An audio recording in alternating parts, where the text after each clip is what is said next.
ประเด็นของนายเขียวนี่ขณะที่เจ้ายังบ่ทันได้มีซื้อเขาอยู่ใน UN หรือว่ามีซื้อเขาอยู่ใน UN แล้ว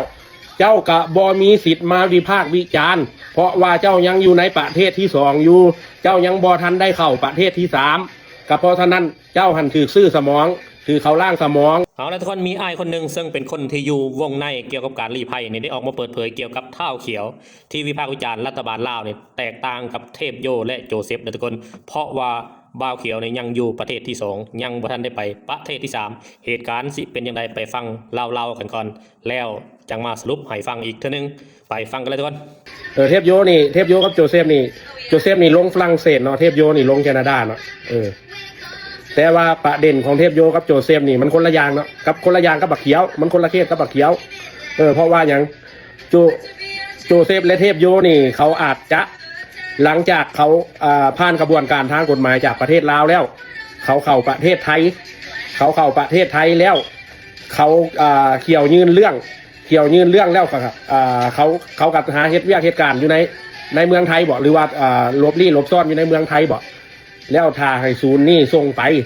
แต่ว่าประเด็นของบักเขียวของนายเขียวของบักเขียวนี่มันยังมีวีซ่า MOU หรือว่ามันมีวีซ่าวิสิตมันโมเมนต์นั่นนะแล้ว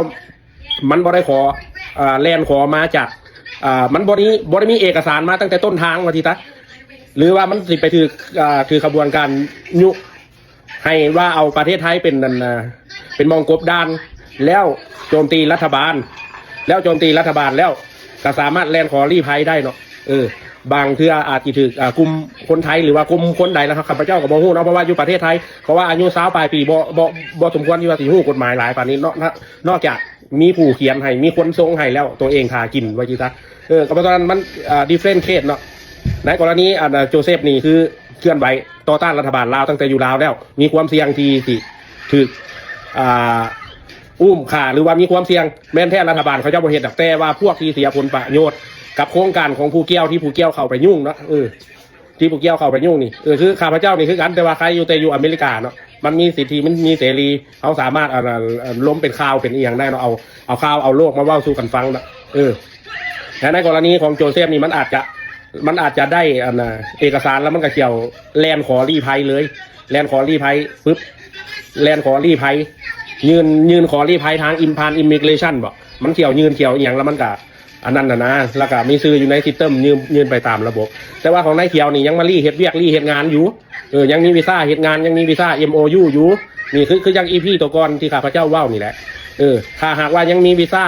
MOU หรือว่าวีซ่าวิสิตอยู่ก็เพราะตอนนั้นผู้เกี่ยวกับบ่มีสิทธิ์ยืนได้เนาะก็ถึงว่าได้ลมกับอ้ายใหญ่มือเศร้านี่คันมันคาวีซ่า MOU แล้วก็มันสิขัดต่อระบบของกฎหมายมันเพราะว่ากฎหมายนี่มันสิเฮ็ดเวียกกันคนละภาคส่วนกันเนาะมันสิบ่จุนเข้าใจกันแต่ว่าของนายเทพโยนี่ข้าพเจ้าบ่ฮู้จักเนาะบ่ฮู้จักว่าผู้เกี่ยวมาจังไดเพียงแต่ว่าฮู้แต่ว่าผู้เกี่ยวนี่มีแต่โจมตีนายกสอนใจเนาะโจมตีทุกๆอันนั้นนะข้าพเจ้านี่บ่ได้ว่าโจมตีให้ว่าเป็นกลางข้าพเจ้าเอาใจกฎหมายของบ้านเมืองกฎหมายของประเทศกฎหมายของโลกกฎหมายของสากลมาเว้าไปที่สร้างกับเรื่องของเขาก็บ่ได้เสียใจไปที่ฮักก็บ่ได้ดีใจเขาเว้าแบบเป็นกลางเนาะด่ามาก็ด่าตอบเว้าดีมาเขาก็เว้าดีนำสินะแต่ว่านายเขียวนี่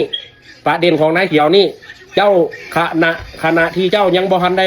มีซื้อเขาอยู่ใน UN หรือว่ามีซื้อเขาอยู่ใน UN แล้วเจ้าก็บ่มีสิทธิ์มาวิพากษ์วิจารณ์เพราะว่าเจ้ายังอยู่ในประเทศที่2อยู่เจ้ายังบ่ทันได้เข้าประเทศที่3ก็เพราะฉะนั้นเจ้าหันถือซื้อสมองถือเขาล่างสมองถือเขายั่วไส้บัดนี้เจ้าไปก่อการกบฏอยู่ในประเทศเขาสมมุติว่านายกทางการลาวเขาก็ฟ้องทางการลาวฟ้องต่อ UN ว่าผู้นี้นี่มีการเคลื่อนไหวให้ไล่ป้ายสีแก่ประเทศลาวให้ไล่ป้ายสีแก่รัฐบาลก็สามารถสู้เข้ามาหาสำนักงาน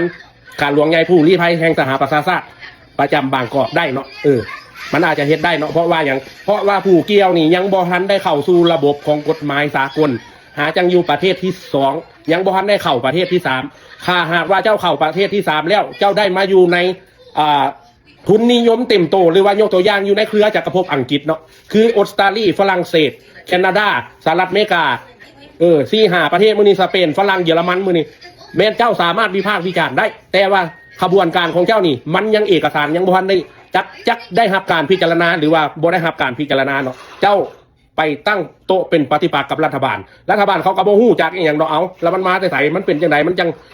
สำหรับมันอายุ20ปลายกว่าปี21 22ปีมันเฮ็ดบ่ได้เราบ่ฮู้กระบวนการของกฎหมายดอกเพราะฉะนั้นมันต้องมีกระบวนการซุกยู่และหนุนหลังมันซื้อสมองมันล่างสมองมันซ้ำมันนั่นมันเฮ็ดคนเดียวบ่ได้ข้าพเจ้าเว้าทุกๆอันน่ะEPเนาะทุกๆอันน่ะEPเนาะที่เกี่ยวกันกับแกเพราะฉะนั้นถ้าหากว่าเจ้าไปประเทศที่3แล้วยกตัวอย่างคือเทพโยคือโจเซฟคือบักอย่างอีกอยู่ฝรั่งเศสเขาด่ากันมันมาอยู่จังที่แล้วมันเข้ามาบ่ได้ก็ยกตัวอย่างอันบาชาอัลอาซัดนี่นะมันรีภัยไปประเทศฝรั่งเศสที่มัน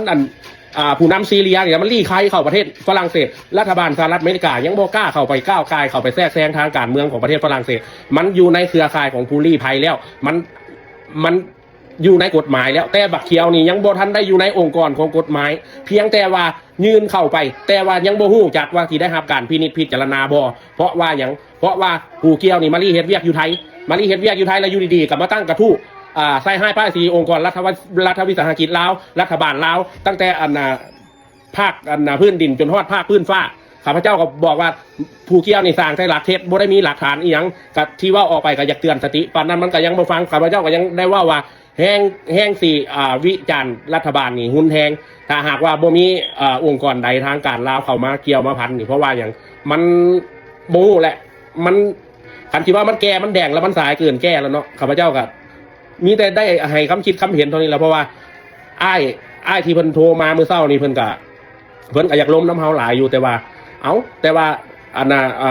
UN นั่นน่ะ UNDP นี่มันต้องผ่านเพราะว่ามันเป็นโปรแกรมเด้development โปรแกรมคันว่าโปรแกรมนี่มันต้องมีสื่อของผู้ลี้ภัยเข้าไปอยู่ในองค์กรของเราบอกว่าเราเฮ็ดเวียก UN นี่10ปลายปีแล้วเราไปหลายประเทศละสหรัฐอเมริกาแล้วก็เคยเข้ามาแล้วว่าน่ะเราบอกว่าสู่ฟังบ่ได้ถามแล้วดอกเราก็สิเชื่อใจเฮาแดล่ะไปเราถึงเราแบกเก้าของเราสู่เฮาฟังเฮาก็บอกกระเตือนมันนั่นแหละบ่อยากให้มันดึงฟ้าลงต่ำเขาเจ้าบ่ฮู้อีโหนอีเหน่หยังมันก็เอาไปเว้ามันมีแต่หลักเท็จบ่มีหลักฐานแล้วก็แลกเปลี่ยนบทเรียนซึ่งกันและกันก็ให้คำคิดคำเห็นกันก็เลยบ่เป็นหยังน้องก็สิเอาก็นับถือเป็นอ้ายเนาะก็สิเอาตัวนี้มาเป็นคอนเทนต์ต่างบอกให้คนที่เขาบ่ฮู้ถ้าคนที่เขาฮู้ก็ฮู้ไปคนที่เขาบ่ฮู้เขาก็ต่างบอกเขาให้มีความระมัดระวังอย่าสู้คิดเพราะว่ากฎหมายเดี๋ยวนี้มันเปลี่ยนแปลงไปเบิดแล้วเอาแล้วทุกคนตามที่อ้ายเพิ่นเว้ามานี่ฟังแล้วนี่บ่าวเขียวนี่ถือว่ายังน่าเป็นห่วงอยู่ได้เนาะทุกคนเพราะว่าประเด็นของเท่าเขียวนี่สิบ่คือของกับประเด็นของเทพโยและก็โจเซฟเนาะทุกคนเพราะว่าเท่าเขียวนี่ยังอยู่ในประเทศที่2อยู่และก็อีกเรื่องนึงที่เราเว้านะคือเท่าเขียวนี่ได้ยื่นเรื่องขอลี้ภัยจาก UNHCR แต่ว่าเรื่องมันยังบ่เข้าเกณฑ์เพราะว่าเรายังมีวีซ่าท่องเที่ยวอยู่เรายังมีวีซ่ามี MOU อยู่นะเพราะฉะนั้นเรื่องนี้จึงยังบ่ทันได้เข้าเกณฑ์เพราะฉะนั้นเฮ็ดให้ซุ่มเฮาจึงเห็นว่าเป็นหยังเท้าเขียวจึงโจมตีรัฐบาลลาวนักขึ้นและเป็นหยังซุ่มเฮาจึงเห็นว่าเท้าเขียวนี่มันมีคลิปนึงเท้าเขียวไปท่าอายอดทรายว่าบักยอดทรายถ้ามึงแน่จริงนะให้มึงแจ้งความแล้วถ่ายข้อมูลหลักฐานการแจ้งมาเลยก็เพื่อสิเอาข้อมูลหลักฐานตัวนั้นไปยื่นขอลี้ภัยจาก UNHCR เพื่ออยากให้มันมีหลักฐานและก็อยากให้มันมีน้ำหนักหลายขึ้นถ้าแม่นเรื่องการลี้ภัยไป UNHCR นี่ถ้าแม่นเรื่องเล่าที่เฮาเฮ็ดไปนี่มันบ่มีน้ำหนักเขาก็บ่ให้ลี้ภัยซั่นก็คนก็ไปง่ายแล้วเนาะคนสมมุติว่าเฮาจะไปอยู่ต่างประเทศเฮาเฮ็ดเรื่องไปยื่นไปขอลี้ภัยก็ได้ไปกันเบิดแล้วคันมันไปง่ายไปนั่นเพราะฉะนั้นเรื่องที่สิไปขอลี้ภัยนี่มันบ่แม่นเรื่องที่ง่ายและเป็นหยังเท้าเขียวจึงโจมตีรัฐบาลลาวทั้งที่ยังอยู่ในประเทศที่2ตามที่อ้ายเล่านี่อาจจะมีพวกที่ไปยุยงแล้วนะไปเป่าหูเท่าเขียวนะแล้วก็ไปให้เว้าให้ความหวังแล้วนะว่าจะต้องเฮ็ดแบบนี้ไปยุยงทั้งที่เบ้าเขียวนี่เราก็เป็นเด็กน้อยเนาะเป็นเด็กน้อยแด้แล้วก็ผู้เฒ่าบ่ถึงการแด้